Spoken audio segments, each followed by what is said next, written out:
thing yet.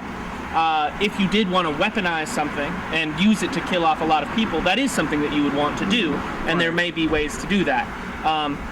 That's one of the reasons why I don't necessarily, in my opinion, think that this was an intentional thing. Could there have been some things going on? I don't know, because I don't know what happened originally. The original report is that there was a young boy in Guinea who got sick. His mother and his aunt got sick. They traveled and got more people sick, and so it is going up exponentially, and that's the scary thing about the disease in general. Wait, but this is not the first time Africa has seen Ebola.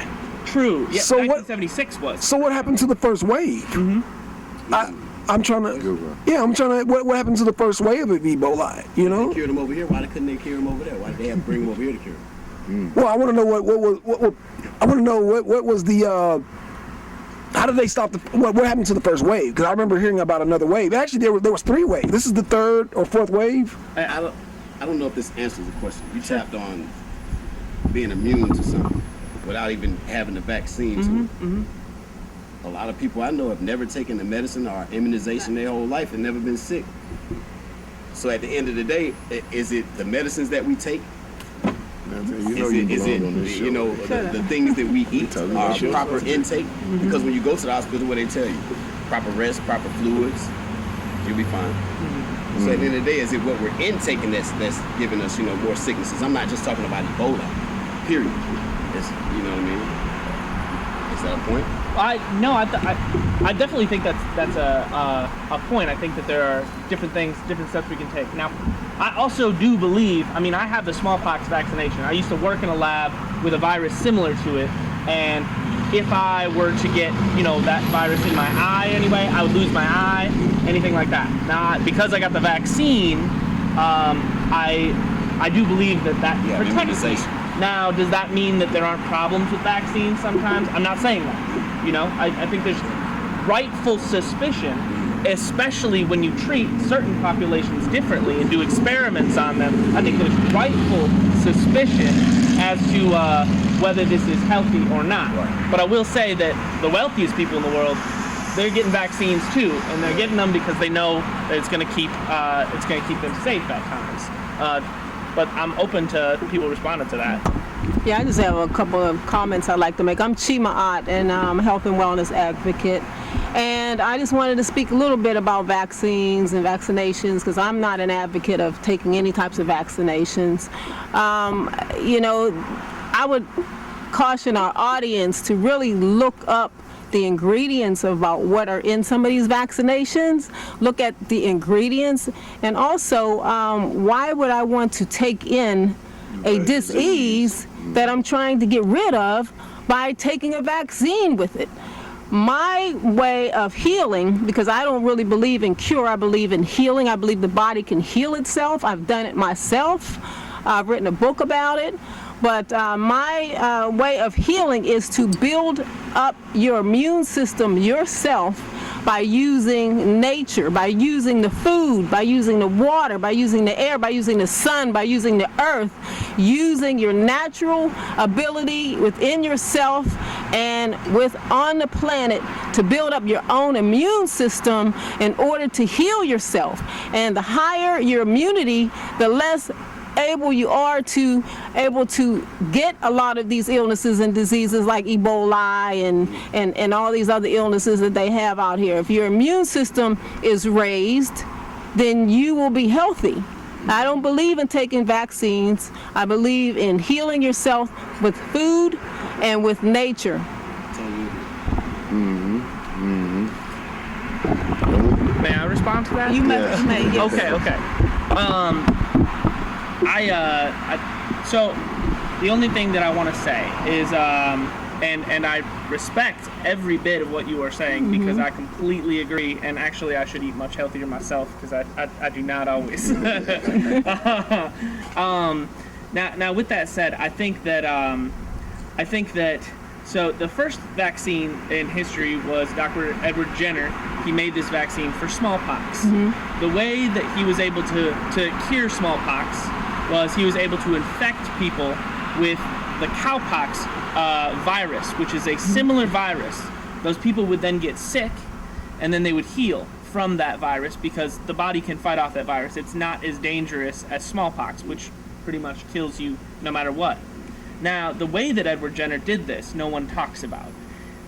The way that he did this was he got a bunch of poor children together because he had a theory that the kids who went and milked the cows didn't seem to be dying from smallpox. And so he tested his theory by getting these poor children together and infecting them, actually injecting them with cowpox, and then infecting them later with smallpox once they recovered to see if they would stay alive. I do not advocate that type of experimentation. I think that that's a horrible, genocidal type of practice. And yeah, and people, people talk today about what a great thing it was that he figured that out, because a lot of lives were saved by using that technique to stop the spread of the smallpox virus. But at what cost? At the cost of experimenting on poor, underprivileged, marginalized populations. And so that's why I believe that there is a lot of skepticism, rightfully so, because the people who are being experimented on are not the ones benefiting from some of this technology. Absolutely. One of the questions. Real quick, and this goes to Chi and basically Kevin. Have you ever heard of the wolves of Chernobyl? I have not, no. Okay. No. It's a documentary called The Wolves of Chernobyl. Now, what she is saying and what you were saying are both correct, because Chernobyl, y'all know what happened in Chernobyl. Right. Well, there's a recent documentary called Wolves of Chernobyl, and all the wildlife and all the wolves and everything in Chernobyl is immune to the radiation. The wolves should live just fine. Yes, sir. And you're trying to figure out, and every time they do readings of the wolves, they got this high radiation, but the wolves are doing just fine. So I don't know. I mean, both sides. I agree with what she's saying, we shouldn't inject poison into us, but then again, when you look at the wolves, that radiation's poison that they're living. So here's my question. My question is, and then I'm defer back to Chi, is that, and especially you working at the CDC, are there genetical differences in Africans and Europeans? And if there are genetical differences, how can we trust vaccines that are not specific? Like I said, I don't think that everybody's body reacts. Like I was reading somewhere, like my children haven't been vaccinated. I don't believe it and one of the things is because we were reading the correlation between autism and the and the vaccines. You know what I'm saying? And they're finding more and more correlation between the two. And they're injecting them with mercury and things like this. You know what I'm saying? So Going off the chemical balance. right. So my thing is, are there genetical differences between Africans and Europeans and Mongoloids or whatever these ethnicities they classify? And if so, how can we trust a vaccination that is just not specifically or particularly made for our bodies, and when reactions be wrong? And I know there's some symbols to it, and this is not to stereotype any people out there, but you look at the Native Americans and alcohol. I look at the the Latino community, our Mexicans in alcohol, as opposed to other people in alcohol. So sometimes the body just reacts differently. So I was wondering if you knew any studies or things like that about that. About Do you want to respond? I'll let you respond first.